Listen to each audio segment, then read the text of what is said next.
Welcome back, guys. Right, so yeah, I'm joined by Mark Becker, Luke Pennant. So Mark here and Luke here.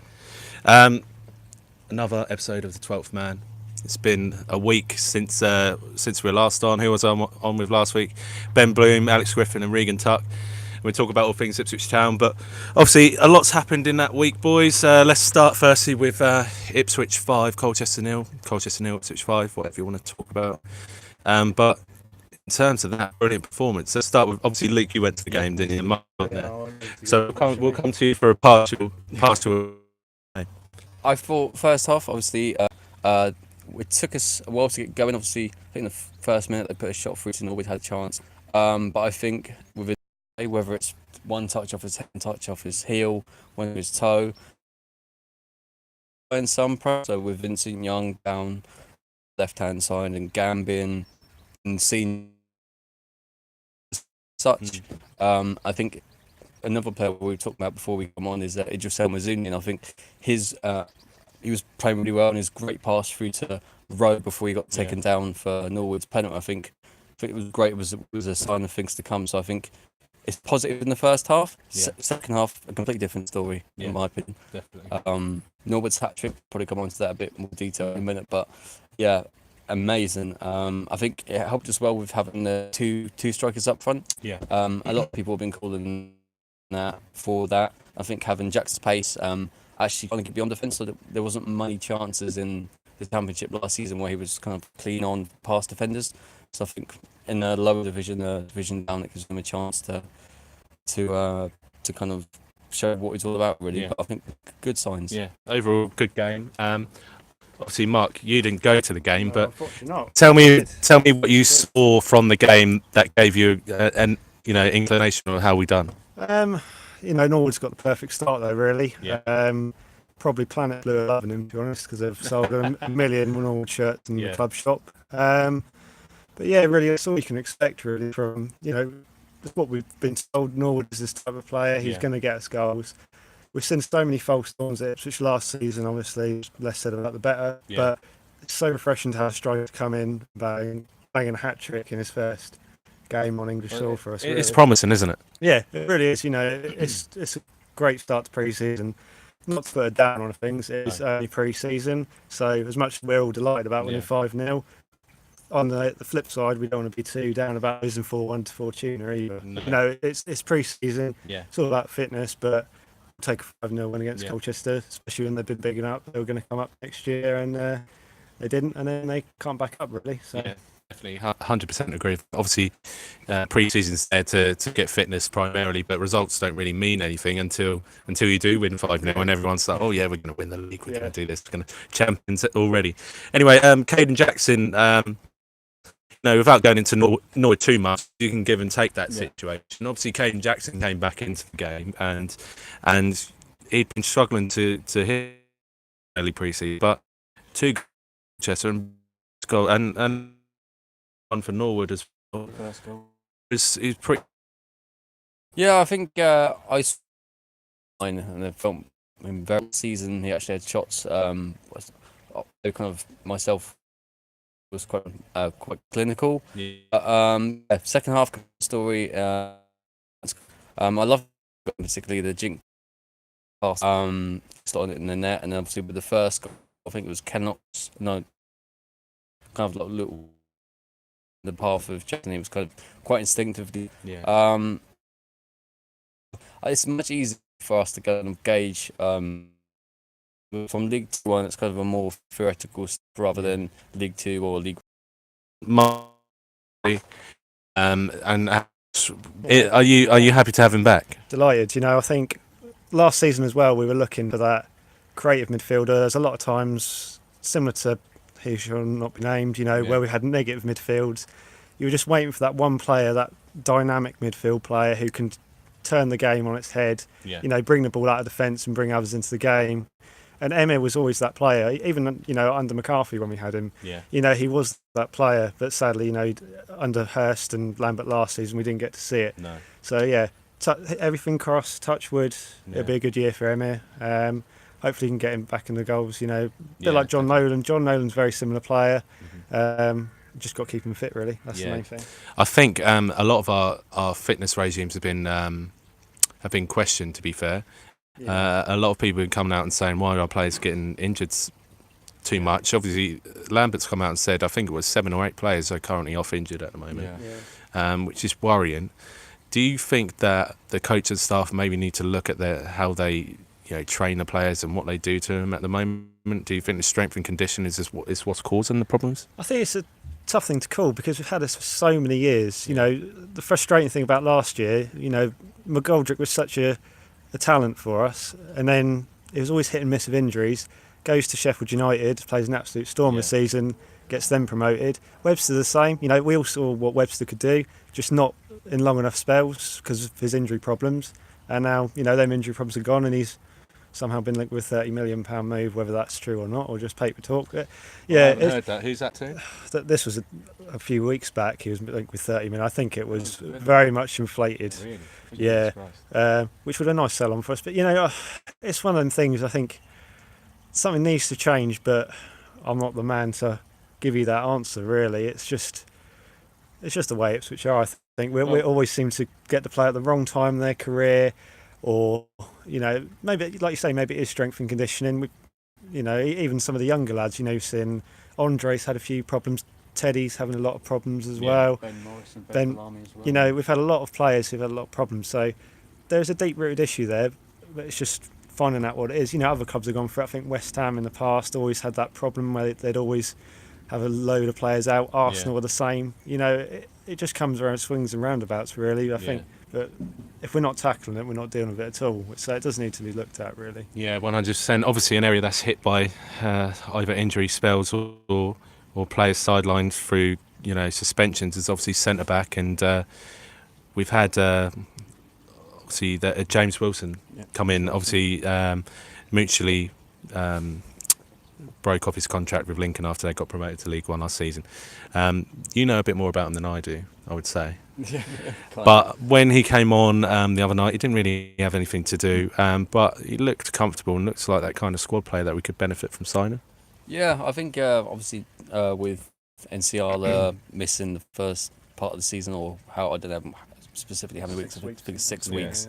Torn hamstring. Torn hamstring. I think it was Fortuna he came off against. Yeah. Also, you've got Chambers suspended for the first game at Burton, and I think Lambert came out and said that he doesn't feel particularly comfortable at the moment playing Nindaba and Wolford in together. Yeah. So obviously he feels like having a experienced centre back alongside him. I think it'd be interesting to see what they do in terms of deal if they decide to bring Wilson in. Obviously, I think he was way behind in terms of fitness, in terms of the Colchester game. But I could potentially see maybe doing a short deal until January, and then like an idea to see how they kind of go from there. Yeah. But I think a definite squad option. It'll be interesting to see what they do in terms of centre back options. Obviously, we've been linked with Adam Thompson as well. I'm not sure how much is in it. That'll be interesting to see. But we definitely need, ideally, someone in for the Cambridge friendly. I'm saying, if not signed up, if it's Wilson signed up, or if it's somebody else. But I mean, we've got tomorrow night, obviously, and then Saturday, and that's really final chances to get people through the door. But moving on from that, anyway, good game at Colchester, 5-0 result. We'll get on to some rumours just quickly. I just want to quickly remind everyone that obviously the season ticket raffle is in its last 2 days. Actually, we've got tomorrow and Wednesday to get your tickets in. £2.50. Details are in the description for that one. The winner will be announced at the Open Down Thursday. We'll get on to that in a bit more time. So today, Alan Judge rumours have surfaced again. Reports suggest both a £250 and a £450 fee have been rejected from QPR by the club. My question to you boys is, firstly, let's talk about Alan Judge as in value as a player, more than the price. So everyone will know by now that Ipswich Town treats every player like they have a price. What is Alan Judge's price right now, do you think, Mark? 750k. That's probably where you'd start looking at things. Probably could push £1 million, not much further than that. He's 29, I believe. As you won't have you believe, he has come off a really serious injury. You don't know what player is left there. he's not come off the best time at Ipswich. Some of the fans have enjoyed him more than others. I think, I think 750k is probably where I see him at the minute. I'd probably say not much more than that, in all honesty. Do you think, Luke, that we're yet to see the best of Alan Judge? I think, you could say that. We've seen glimpses of him. Obviously, I remember his corner. Having one assist last season, it was his corner for Wilkins' goal against Stoke in the last minute. A couple of nice little tricks and bits down the wing, but I think we haven't really seen that clinical side to him. I think he came in as a kind of set piece specialist with his free kicks. I think he had one tipped on the bar at Stoke as well, I think, by Butland. But I think we haven't really seen kind of that player. We've given him an opportunity to show himself, and by all regards, I think he did well in one of the Islands games, the game they actually hurt his arm or hand or whatever it was. But he's not really shown any real.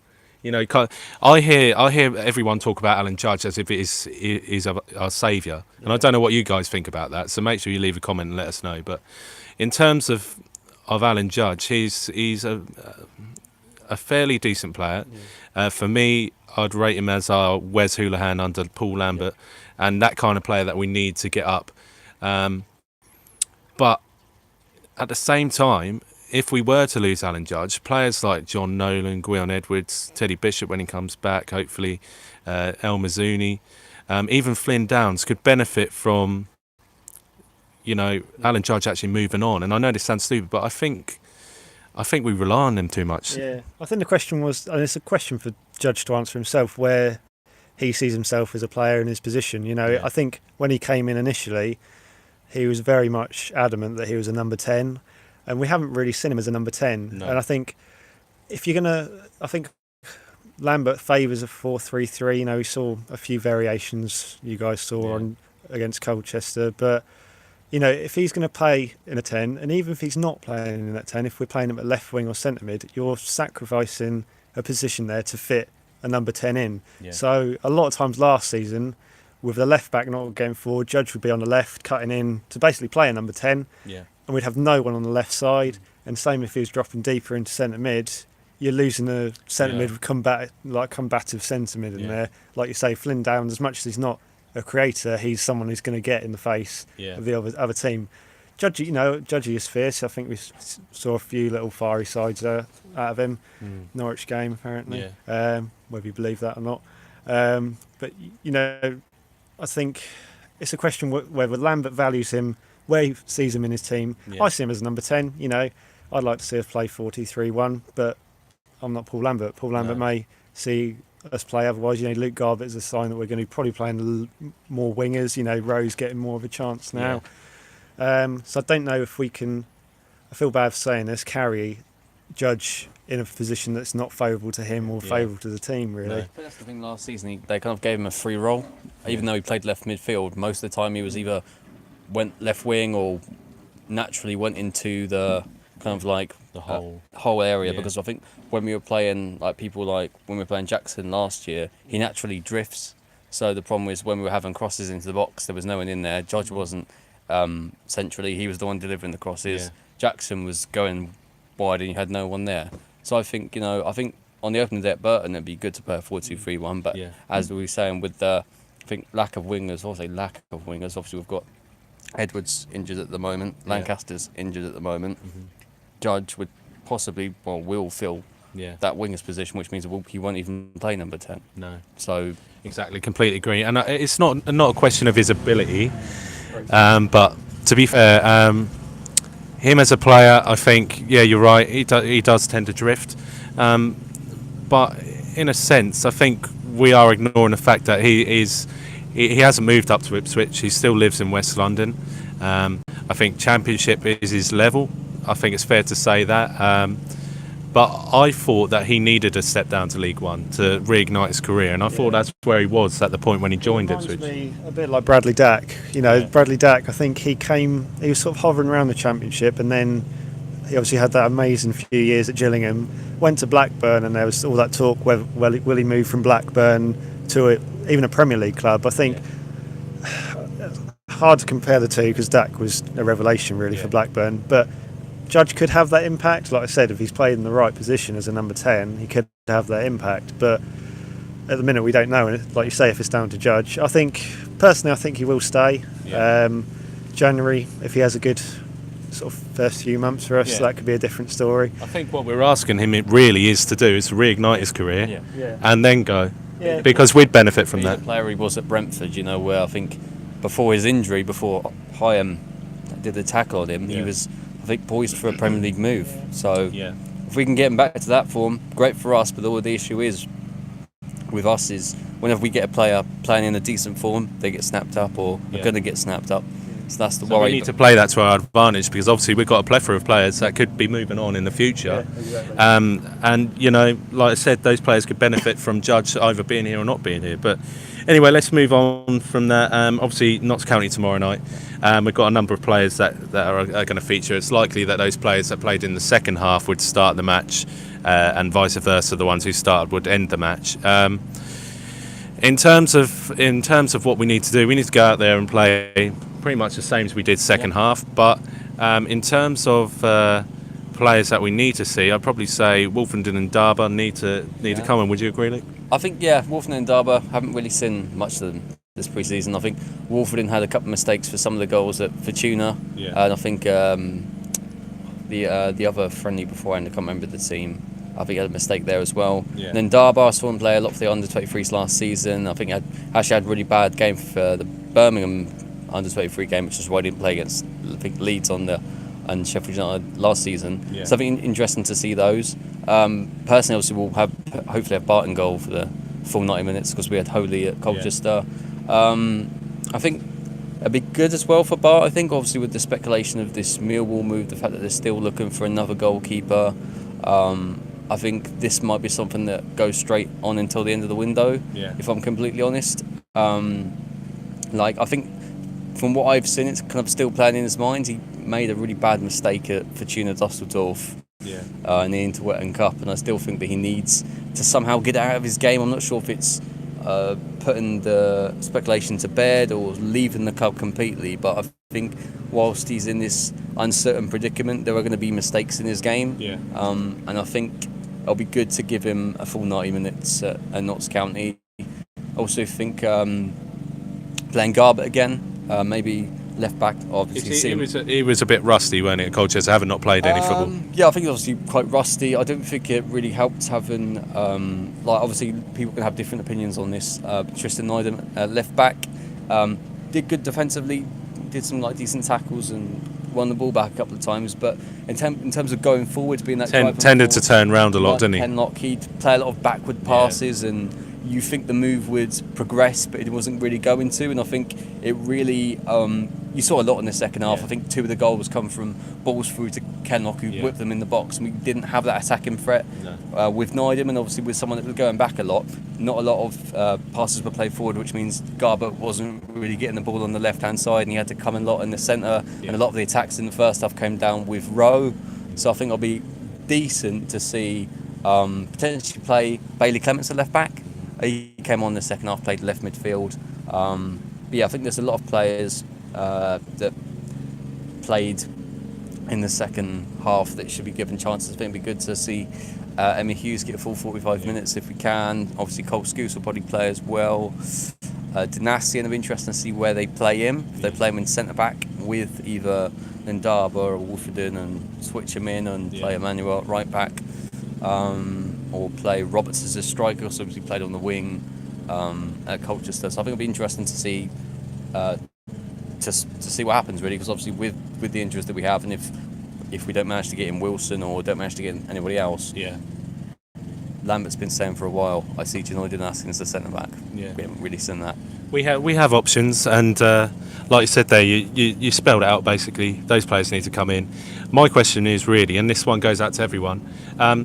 We have obviously Wolfenden and Ndaba as an option at centre back. One of those two is going to play in the opener against Burton Albion. I want to know who you think is going to make that league bow. In my mind, it's obvious out of the two. It would be Wolfenden at the end of the day. Last season, Blackburn at home, first game of the season. Jordan Smith came off with a concussion. Wolfenden came on. Thought he actually played really well in that game. I think Dynasty was a right back in that game. Obviously had a year at League 2 with Swindon. So out of out of the two in terms of experience. Yeah. I think he's there in terms of obviously with the experience that he's had. Obviously, a couple of shaky things in pre-season. Yeah. But yeah, I think I totally agree with you in the fact that Wolfenden will play. I think a lot of what Lambert's saying is about having a left-sided centre back. Obviously, you wouldn't play Wolfenden and Indaba. Yeah. So interesting to see what happens. That will be interesting. Mark, in terms of results-wise, do you think? Obviously, we won 5-0, and a large part of that was James Norwood, but it's probably unlikely that we see him start tomorrow. A lot of our play in the second half went through him. So, do you reckon we will see a fair bit of him tomorrow night? Is that Norwood? Yeah. I think he will. He's obviously our talisman. Yeah. It's clear to see that he's that player. Lambert's made that clear that he's going to be that player. He's going to, and I think James is the sort of player he wants to play every game. You read all the press clippings and what all the East Anglian are saying about him. He's hungry. I think his destination doesn't stop at League One. He believes he can get in the Premier League and he'll want to play every game. My fear, and it happens so often, is injury. We don't want that to happen, but just keep the form going. I think really, I think we're in that situation. We've come off last season where we had kind of like the lottery machine of players. I think Lambert and us as fans, we didn't know who was going to get in the team next week. You sort of have bonus ball at the end. You'd have Callum Elder starting out of the blue from nowhere. Now we've got a much tighter knit. You can see there's a spine starting to grow. Yeah. Unfortunately, they were not going to get that spine from week one. We've got obviously Chambers and Toto are going to be probably a starting two. Scouse ahead of them. Judge if he stays, and then Norwood. We've got a spine now.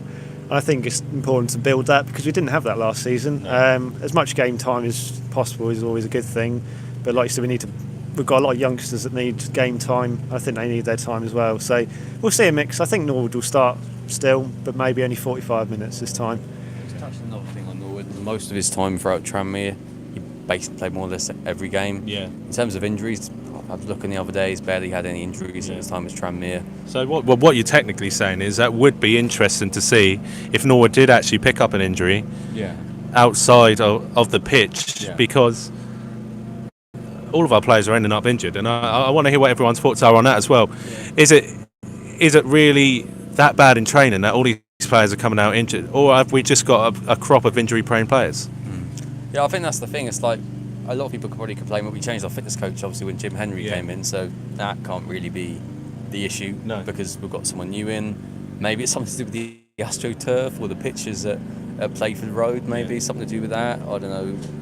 It could be anything. We're completely out of it's purely speculation.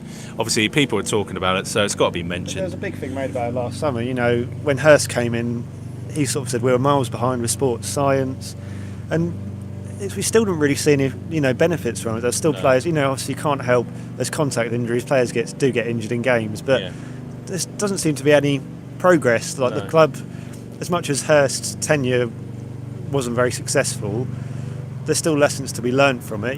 Maybe Hurst was right. Maybe we are miles behind with this sports science, but maybe those warnings haven't been heeded. We still are miles behind. Maybe things have changed. Maybe we're just need a few lucky rabbits, foots, and four-leaf clovers, and maybe a bit lucky with our players. Definitely agree with that. Definitely agree with that. I will say one thing though. I praise for Paul Lambert because in terms of injuries and bringing the players back. He brought back Bishop in a perfect way, absolutely perfect way, and he's come back in. He's been playing 50, 60, 70 minutes there, playing the odd 90 and then having a week off. That's perfect. That's the best way to go. But in terms of how we go forward and avoiding injuries, God knows what the answer is. The Teddy Bishop thing was typical Ipswich. I think as soon as we saw Teddy Bishop's off, we were like, well, that's probably Teddy gone for another year. Luckily, yes, and like you said, Lambert did a great thing. He brought him in sort of 20 minutes, half an hour at a time, and there was times, we saw the Teddy Bishop of old, that breakthrough season where we thought, crikey, we've got a real player on our hands. And I still think we do. It's just the injuries, unfortunately. And like we've been saying, it is part and parcel of Ipswich. We just seem to be that injury-prone team. And Teddy is a great player, and I really hope this, doesn't get his hopes up hopes down so much. He does come back stronger. Well, he did say that he nearly quit football last time. Yeah, and I think, like you said, with Lambert bringing in Bishop at the right time, hopefully does the same with Hughes, because I think there was a time where Andre came back under Hurst. I think he came in at Middlesbrough.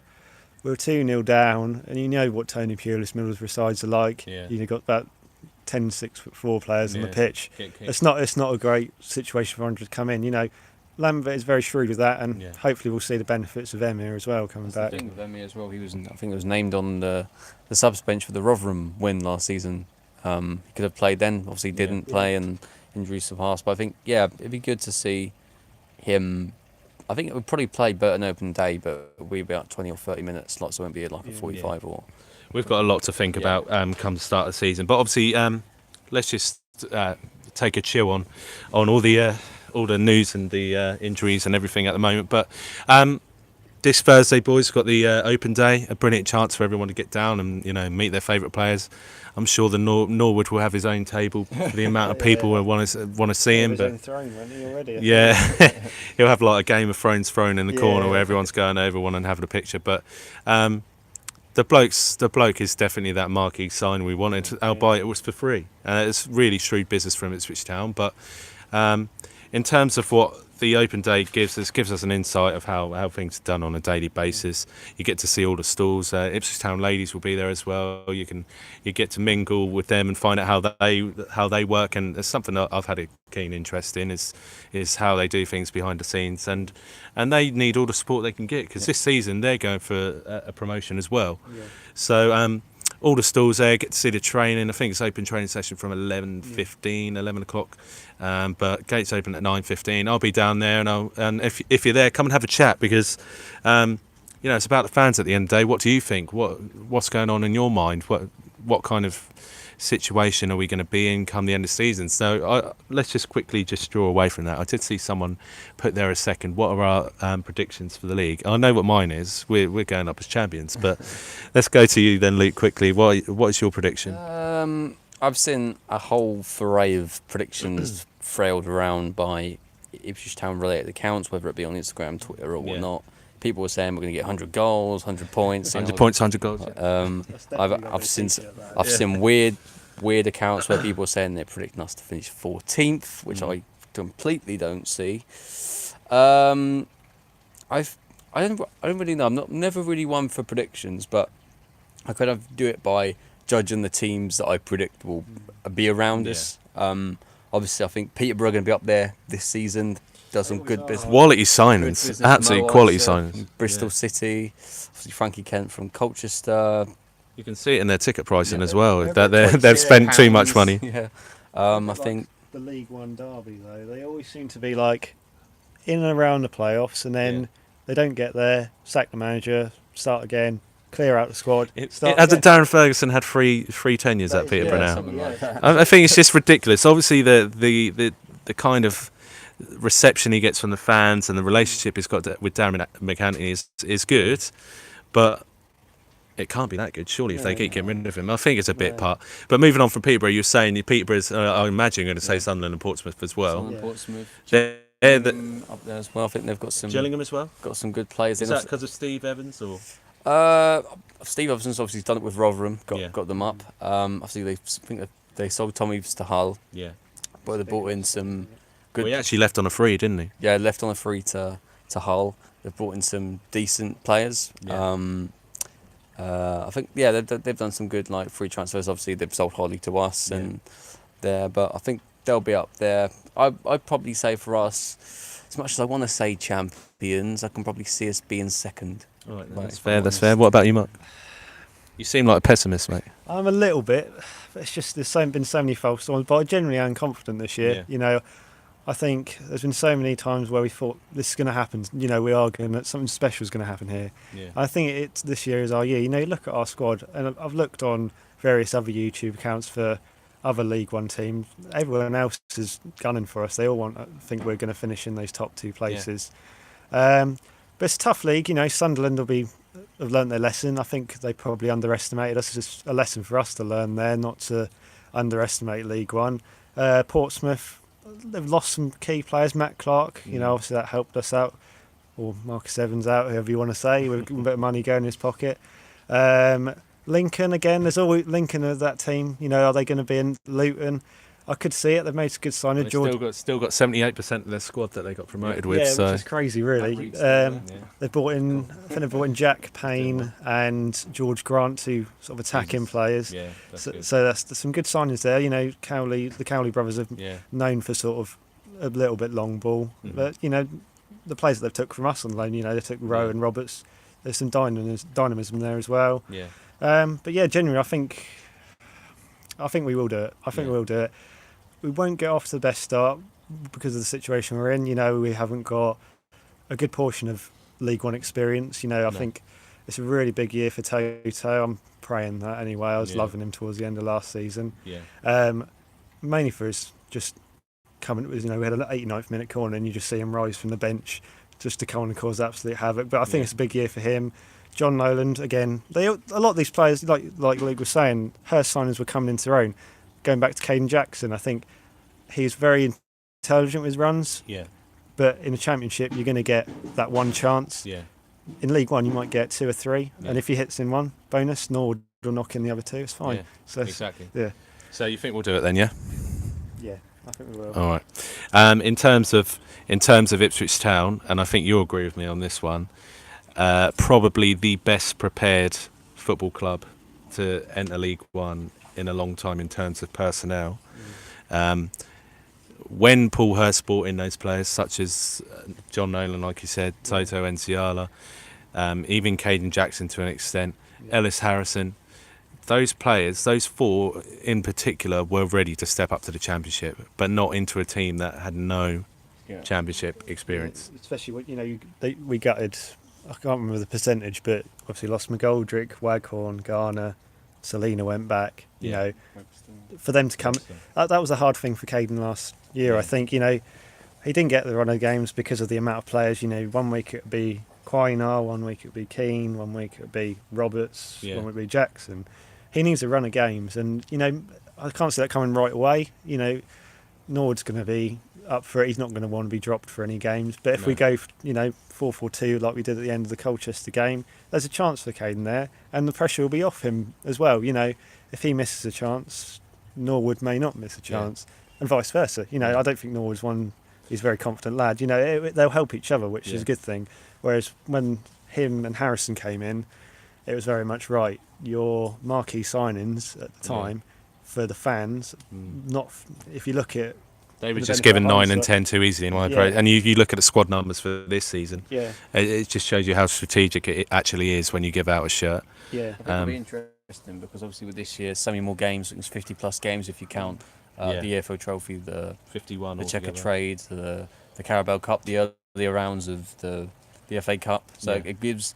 Obviously, the last season we had way too big squads. So trimmed down now. Obviously, might need still a couple of additions, but I think it gives players that don't necessarily play in the league game time in the cup to impress the manager, and vice versa. 100%. And that's where we're looking for people like Wilson. I think Wilson. I'm confident Wilson will be signed. Yeah. And if he play, I don't think he'll play more than 10 games. If he does play, because we have got the personnel, haven't we? We don't need him. No. Well, as much as we do, we don't. If that makes sense. So it's guaranteed. I'm going to put my hat on it. It will be for at least 40 games this season when they're both fit or not suspended. It will be Chambers and Toto in the middle of that back 4. And we know that unless Chambers, finally gets stepped down from his position in the first team, which you can see happening at League One level with Wolverhampton and Derby sniffing around. So I know, obviously, read into what the manager says, what you will, but obviously he said that Chambers and Skuse aren't necessarily going to be playing the bulk of the games this year. Obviously, you've said 51 games. Yeah. I think it will help a lot to say, for example, if you play Chambers and Wolfenden, or play Nsiala and then Derby and switch the experienced person in and out of games. Rather than just playing 2 experienced people. Obviously, you've got to bring through the youngsters, bring through the future as well. So I think it'll be interesting to see on the opening day at Burton what specific. It's so hard at the moment. I think it's. I was trying to do it the other day. Centre midfield. Obviously, we've got some injuries, but so hard. Yeah. I think the main thing is it's time for this academy to come to fruition. There's been so much talk about, we're on the verge of being a Category A academy, but we haven't seen, like, you think there hasn't been really that many academy players who have been able to like stamp their authority on the squad. No, you're right. We've got Josh and Miles at fullback. They're probably going to be guaranteed starters. Flynn Downs is going to have a lot more game time. And we don't. If this academy is so good, we don't need to be signing players. I think you chaps said Idris El Mazzini had a great game against Colchester. That's the sort of player I'd rather see him given 20 minutes at the end of the game rather than bringing in anyone. Even someone on loan. I liked Chalobah last season. Did that impact on Downs' time? Probably did at times. Obviously Chalobah was, as the season got on, it became clear that he was a much further ahead in his development than Downs. But this is a great opportunity. I think, this is the time for our academy to step up and use these players. Even the likes of Morris and Falami, we've seen brief cameos from them. Morris, first game of last season, he did a little ball roll, and I thought, Jesus, where's this kid come from? And the problem is we don't see a lot of the players, and I think I'll just round it up here with that. We need to bring through our youngsters, and I think that we need to make sure that they get game time in League One, because say we do get promoted, say that it does actually happen, we go up this season, we've got the players there. When they get into the Championship, they're the kinds of players we want to be bringing through, because that's what's going to carry this team forward. We need to have those players playing football. But essentially, anyway, we've got obviously Cambridge coming up on Saturday. I'll be at that one. You're going to that one as well, aren't you? You going to that one, Luke? Might do. Yeah, get in on it. But that'll be the last chance we get to see Ipswich Town in action. But obviously, the rumours surfaced today, and finally, just to put it all to rights, Dozzell being linked with Norwich. I heard about this one about 1 or 2 weeks ago. Didn't want to share it with the Town fans, because I didn't feel it was my place. But obviously, one of our brightest prospects being linked with our most bitter rivals is a kick in the teeth on the best of days. But in terms of Andre Dozzell as a player, I'd probably argue that his career's been hindered by primarily injury, like we said with Bishop as well. But in terms of what he's done for Ipswich Town, boys, just quickly summarise with one word. I'll just give you 2 seconds to think about this. One word, how you describe Andre Dozzell's career so far. Luke, you look ready. Yeah. I was saying inconsistent. Yeah, inconsistent. I'd agree with that. Sporadic. 100%. And I think that's what we need to look at now as a club. Would you be bothered if we sold Andre Dozzell? Firstly, that's what I want to know from you guys. Secondly, I want to know what he can bring to the squad after being involved for 4 years and not really contributing in any way. And obviously, I'd like to say he contributed more, but the first real time we saw him do anything was at Leeds on the last day of the season. And that's what worries me about giving players too much room. But in terms of what the club have come out and said today, what's been issued in a press statement, obviously, is that they've offered him improved terms. I'd only say that would come from the club actually having an offer on the table from somebody else, somebody that wants him that much. So in terms of Andre Dozzell, it's up in the air at the moment. Have you got anything else to add to that? He's been a bit a victim of circumstance. He's been injured at the wrong time, and now he's very much lost in the shuffle. We've got so many players that have now caught up to him, or Teddy was out when he sort of came through, and now you've got El Mazzini coming through, and there's guys below him coming through. He's really got, if he wants to make his mark at Ipswich, he's got to stamp his authority on this squad and go, if Judge goes, maybe that would open the door for him. But even so, you've got to be saying, look, I want to be at this club, I want to get this team promoted. If he wants to go to Norwich and replace Todd Cantwell, then I don't mind that. But, I've shut him up a bit. But. Well, I'm sure Todd Cantwell just signed a new deal, didn't he? So, Luke, I agree with what Mark's just said there completely. He needs to stand up, and he needs to be a Dozzell, really, doesn't he? Yeah, he does. I think if he was to leave, I think he'd show zero loyalty to the club. What his dad did for us as a player. But yeah, I don't take. I think I think the thing is with people like Dozzell, when they come through on the team, they're deemed as like a wonder kid. This amazing player. The fact he's had injuries hasn't really shown that, as we're saying.